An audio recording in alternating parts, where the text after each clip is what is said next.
Assalamualaikum Bu Nana, bagaimana kabarnya hari ini? Waalaikumsalam warahmatullahi wabarakatuh. Alhamdulillah baik Pak Hardi. Pak Hardi bagaimana? Alhamdulillah baik Bu Nana. Senang sekali bertemu lagi sama Pak Hardi. Tadi Pak Hardi ingin ngobrol sama saya nih Pak. Kira-kira hari ini mau ngobrol atau sharing, mendiskusikan apa nih Pak? Iya Bu, saya itu dari kemarin itu ya ada yang mengganjal lah. Saya cari-cari Bu Nana mana ya, kok sepertinya sedang sibuk sekali akhir-akhir ini. Ini alhamdulillah ketemu ya Bu, saya senang sekali. Jadi saya itu ingin itu Bu, mendiskusikan tentang siswa saya. Ada satu anak itu sudah kelas 5 tapi dia masih mengalami kesulitan dalam membaca Bu. Dalam hal ini yang harusnya dia sudah bisa membaca lanjutan ya, mampu memahami informasi dalam teks. Nah dia masih di tahap membaca permulaan, itu pun belum lancar seperti itu Bu. Nah hal itu tuh menyebabkan dia menjadi merasa malu kalau dia belajar di kelas secara klasikal seperti itu Bu. Siang hari ini saya ingin ngobrol terkait itu gitu.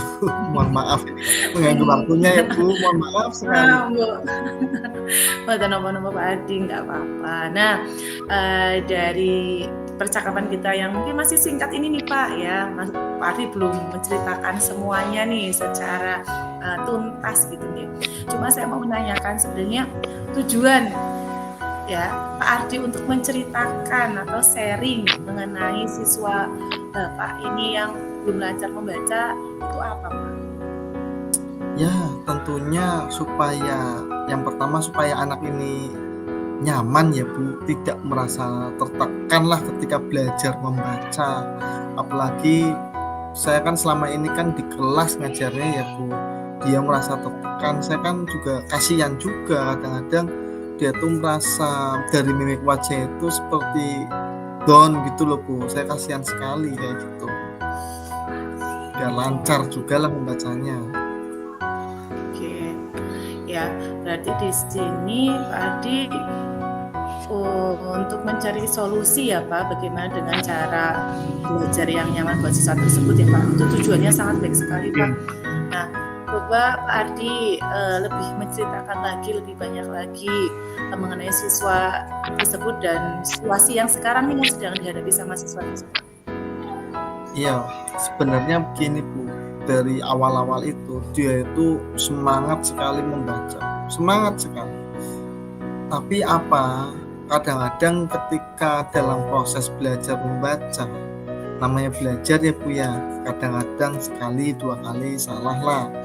Nah itu ketika salah karena saya itu mengajar membacanya di depan kelas, di depan teman-temannya secara klasikal ya Bu. Nah ketika ada yang salah itu teman-temannya langsung mengejeknya Bu. Nah jadi makin hari itu anak itu menunjukkan gestur dia tidak nyaman, bahkan menunjukkan penolakan untuk belajar membaca gitu Bu. Saya jadi bingung sekali, ini anak yang tadinya semangat kok jadinya kok semakin menurun seperti itu Bu.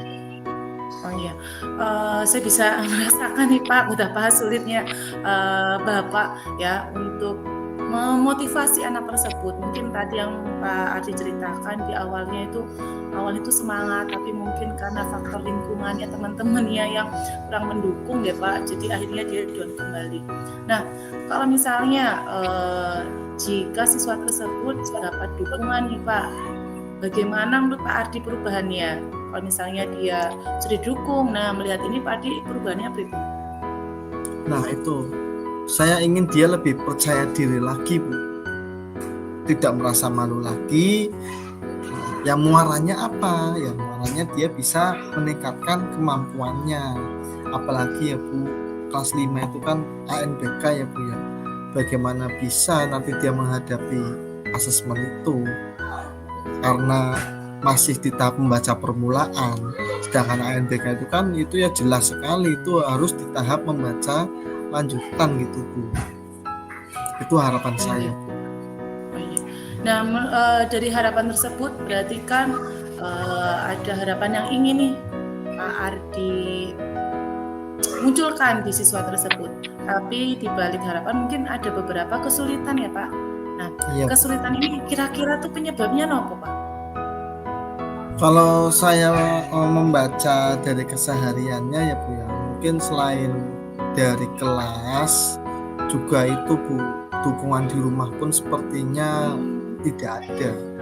Jadi ya memang sampai saat ini saya baru mendapatkan gambaran seperti itu Bu. Jadi mungkin di rumah tidak dapat dukungan, di kelas tertekan. Jadi anak ini semacam udah benar-benar enggan lah untuk belajar membaca, itu udah down banget gitu Bu. Ya, jadi ibaratnya kalau di rumah orang tuanya mungkin kurang perhatian, bisa jadi nyampe di sekolah pengen ketemu sama teman yang bisa membantu, tapi temannya juga malah tidak demikian.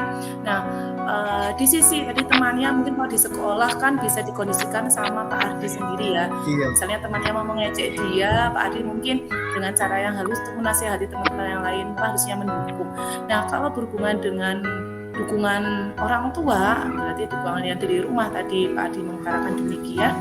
Kalau orang tua, nah dari sisi ini pernahkah Pak Ardi itu mencoba untuk menghubungi orang tua atau menceritakan situasi anaknya kayak gitu Pak? Pernah nggak? Ya itu memang itu Bu, itu memang belum saya lakukan Bu, karena saya masih meraba-raba dan saat ini saya baru menyadari.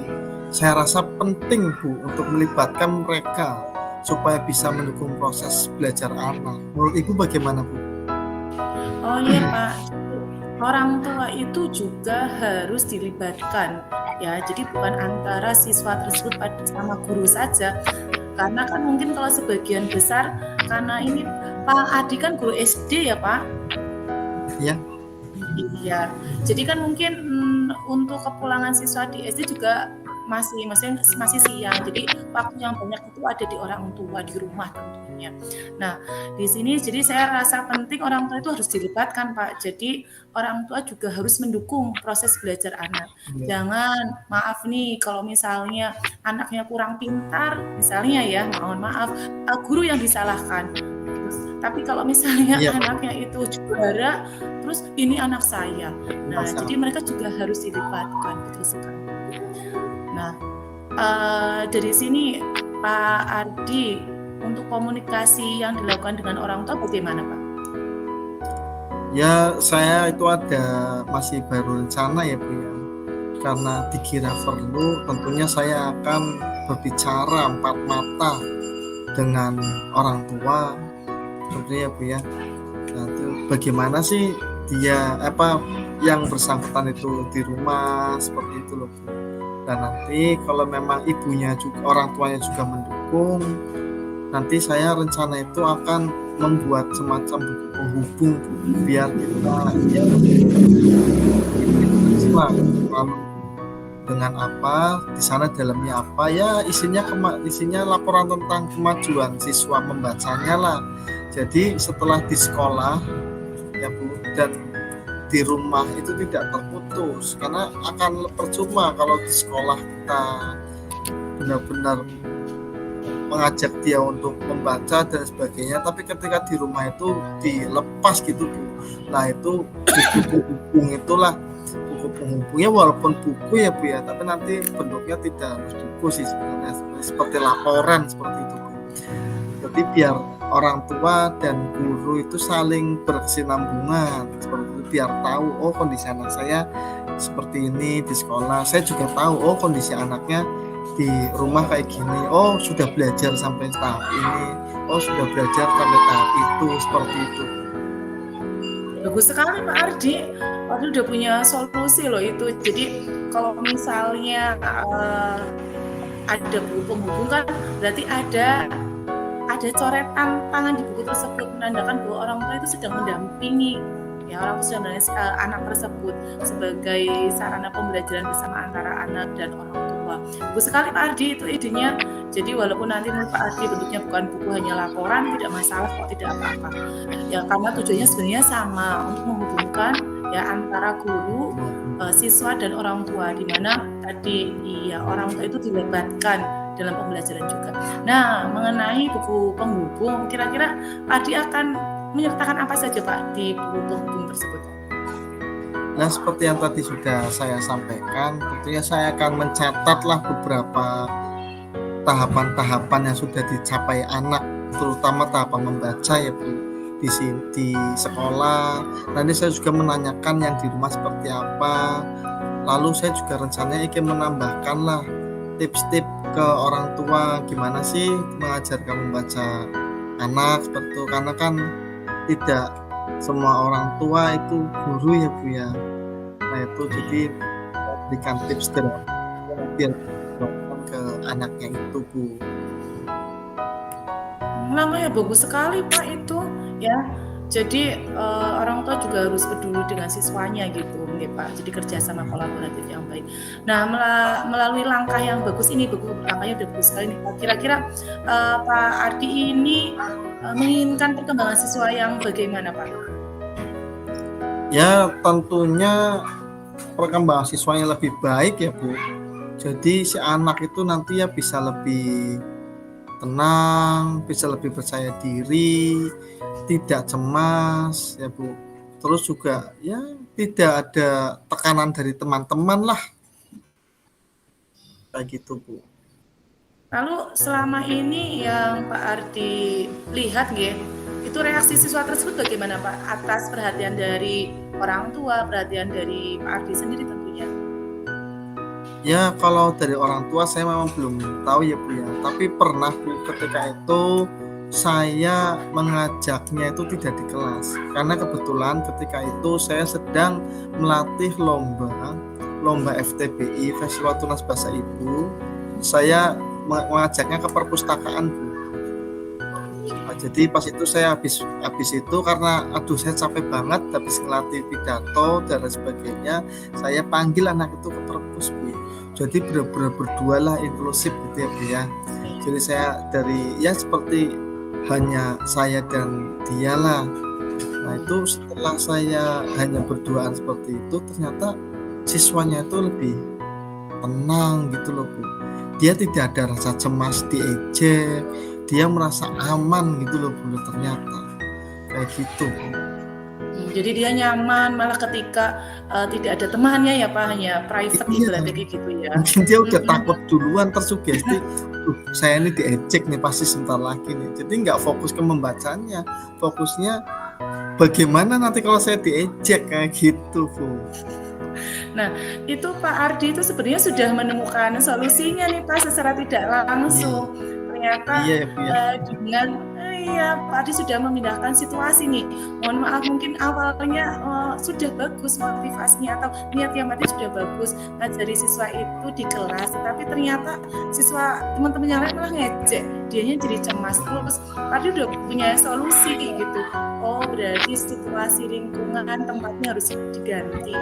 Nah itu juga solusi yang bagus Pak. Pak Ardi sudah menemukan solusinya sendiri itu secara tidak langsung. Nah kalau ini ternyata menjadi salah satu solusi dari permasalahan Pak Ardi. Lalu yang sekarang Pak Ardi pikirkan apa Pak? Bagaimana? Kalau saya karena tidak mungkin saya mengajak anak tersebut ke selain ruangan kelas ya Bu ya, karena kan ya sulit lah, terlebih juga anaknya rumahnya jauh Bu. Saya juga kasihan kalau anaknya itu nanti kecapean.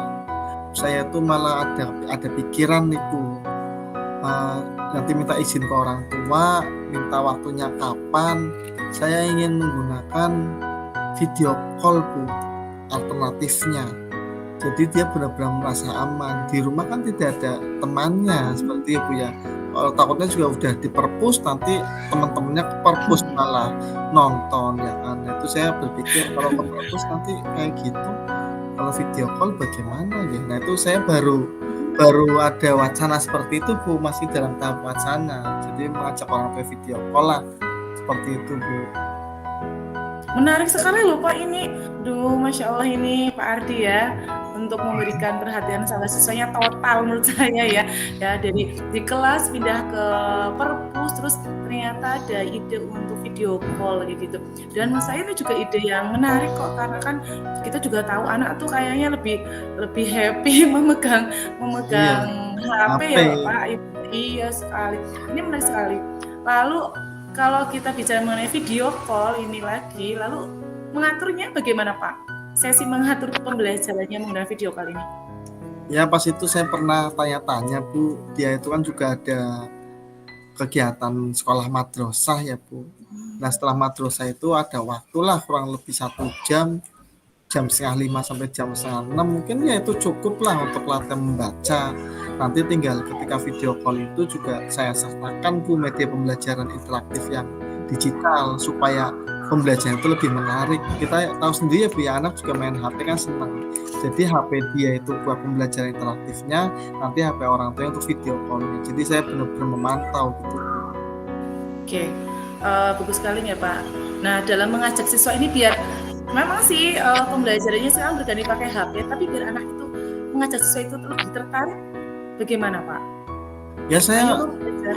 saya mau menjelaskan Bu, saya jelaskan dulu latar belakangnya, dan saya juga meyakinkan bahwa ini tuh satu-satunya cara yang lebih nyaman lah, dan memastikan tidak ada teman yang melihatnya. Jadi dia bisa belajar tanpa merasa tertekan seperti itu Bu. Kayak gitu. Tadi menggunakan video call ya Pak, salah satu. Ya, Iya. Nah kalau video call saja berarti antara face to face. Apa iya. Pak Ardi mungkin punya ide lain, misalnya memberikan media pembelajaran yang masih pada video call tapi yang lebih interaktif gitu Pak? Iya, iya memang seperti itu Bu. Nanti saya akan gunakan sebagai contohnya itu kayak semacam word wall gitu loh Bu. Kita gunakan platform word wall yang mana bisa langsung diklik lewat link, jadi tidak perlu aplikasi khusus. Nanti saya buat untuk latihan membacanya Bu. Jadi nanti anak itu terus tidak berasa sedang belajar, tapi sedang bermain kayak gitu Bu. Iya, karena kan kalau anak ketahuan lagi pingin belajar sekali mungkin bosan ya Pak, tapi diiringi dengan Iya. tadi word games itu kan jadi Iya, menyenangkan, nggak kerasa bahwa ternyata oh saya udah belajar nih. udah belajar. Iya betul sekali nih. Video call, kita bicara mengenai video call, berarti ada penggunaan HP di sana. Yang jelasnya HP itu bukan milik siswa ya Pak. Iya.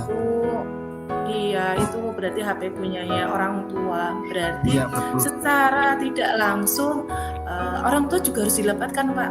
Karena jangan-jangan misalnya ini misalnya HP itu sudah selesai untuk video call atau pembelajaran dengan Pak Ardi, tapi dia masih megang terus nih. Kirain orang tua mungkin sedang belajar padahal untuk melakukan yang lain. Nah, dalam hal ini pastinya membutuhkan keterlibatan orang tua. Coba ceritakan Pak Ardi kira-kira nanti bagaimana melibatkan orang tua dalam proses pembelajaran yang model tadi Pak. Iya, ya Bu. Tentunya saya nanti minta bantuan orang tua ya Bu ya. Untuk yang pertama ikut sertalah dalam video call. Jangan sampai cuma HP-nya yang urun, tapi orang tuanya juga urun. Karena ketika anak bisa membaca lancar, kan yang senang juga bukan saya Bu. Yang senang saya dan orang tuanya, juga anaknya sendiri gitu Bu. Jadi biar apa? Biar dukungan itu tidak hanya dari saya saja, tapi juga dari orang tuanya dan banyak orang. Karena kan dia juga butuh dukungan. Ketika di kelas tidak ada dukungan, di rumah tidak ada dukungan, hanya dukungan dari saya, itu kan sangat berat sekali. Harapannya setelah diberi dukungan saya dan orang tua, teman-temannya juga dukung, dia mulai bangkit percaya dirinya dan lancar gitu. Ya intinya orang tua saya sertakan seperti itu. Iya. Tadi untuk menyertakan orang tua berarti dalam sesi orang tua tersebut, Pak Ardi mau mengutarakan yang bagaimana? Ya tentunya kemajuan siswanya, Bu, ini anak kemarin gini ya Bu, udah bisa kayak gini, tadi malam Ibu juga laporan seperti ini. Lalu tentunya tugas Bu, saya menaikkan tugas, gimana tugasnya yang kemarin, sudah sampai mana, tahapannya gimana. Jadi benar-benar ada buku penghubung itu ya, laporan penghubung itu udah benar-benar apa ya, membantu kita, menjembatani kita Bu, biar kita tuh sama satu visi ini supaya bisa membaca lanjutan kayak gitu. Rencana yang sangat bagus, harapan yang sangat besar.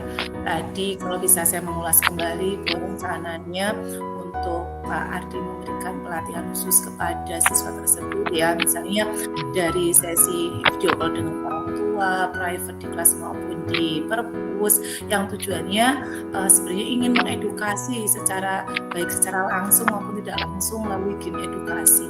Tetapi rencana ini juga harus mempunyai komitmen ya Pak, harus dipertanggungjawabkan. Jadi kan biar harapannya Pak Ardi itu dapat dilaksanakan.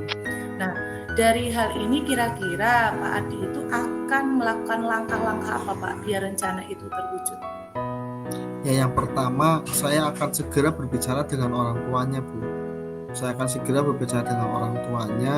Yang kedua tentunya saya menyiapkan media pembelajaran interaktifnya itu Bu. Jadi ketika saya ke orang tua, saya sudah membuat gambaran media pembelajaran seperti apa. Jadi biar anak juga ditunjukkan, ini loh nanti kita video call-nya kayak gini. Juga tentunya saya menjadwalkan jadwal sesi video call biar tidak crash baik dengan kegiatan saya maupun dengan kegiatan siswa tersebut. Dan saya insya Allah akan melaksanakan secepatnya lah supaya anak ini tuh dia bisa lancar membaca Bu, karena ini benar-benar membuat pikiran dan hati saya menjadi gelisah dan tidak tenang seperti itu Bu. Keren sekali ini loh, saya salut sama Bapak guru hebat yang satu ini tuh, yang langkah yang sangat keren, yang good job sekali, baik sekali, mulia Pak ya. Walaupun mohon maaf hanya satu ya Pak di antara semua teman-teman yang lain, tapi dengan satu anak ini ternyata masih jadi pikiran seorang guru, keren sekali Pak. Nah, semoga untuk tahapan-tahapan itu tersebut yang tadi dibicarakan sama Pak Ardi itu dapat membantu ya siswa tersebut untuk lebih nyaman, tentunya lebih nyaman dalam belajar, karena misalnya anak itu sudah nyaman belajar, insya Allah juga semua ilmu gampang dan mudah untuk dilaksanakan atau diserap lalu bisa diaplikasikan di lingkungannya sekitarnya dia atau untuk dirinya sendiri. Mengenai diskusi hari ini atau sharing hari ini, kira-kira ada yang akan didiskusikan kembali Pak Ardi? Ya alhamdulillah Bu, setelah saya berdiskusi dengan Bu Nana, saya merasa lebih terbuka pikiran saya Bu. Terima kasih sekali Ibu telah ya membantu saya lah Bu. Jadi saya ini lebih fokus, karena kemarin tuh kayaknya saya fokusnya itu ke masalahnya tidak ke solusinya Bu. Setelah saya renungkan lagi loh, saya kok malah fokusnya ke masalahnya bukan ke solusinya, padahal saya sudah ada solusinya sendiri gitu ya Bu ya. Betul sekali Pak, secara tidak langsung Pak Ardi itu sudah menemukan loh, cuma mungkin kurang mantap apakah ini solusi atau bukan gitu ya Pak. Oke, jadi sudah cukup ya Pak, tidak ada yang dibicarakan kembali. Terima kasih ya Bu Nana atas waktunya, kesempatannya, dan kesediaannya Bu Nana. Saya benar-benar terbantu Bu. Terima kasih sekali Bu Nana. Sama-sama Pak Ardi, semoga jangan bosan-bosan untuk membantu siswa, karena sebagai guru yang hebat itu harus mendampingi ya, mengajar dan mendidik siswa untuk menjadi manusia yang baik dan seutuhnya. Dan semoga sharingnya kita juga bermanfaat. Salam buat siswa-siswa yang ada di sekolah Pak. Oke Bu, nanti akan saya salamkan. Terima kasih. Oke, sama-sama. Assalamualaikum warahmatullahi wabarakatuh. Waalaikumsalam warahmatullahi wabarakatuh.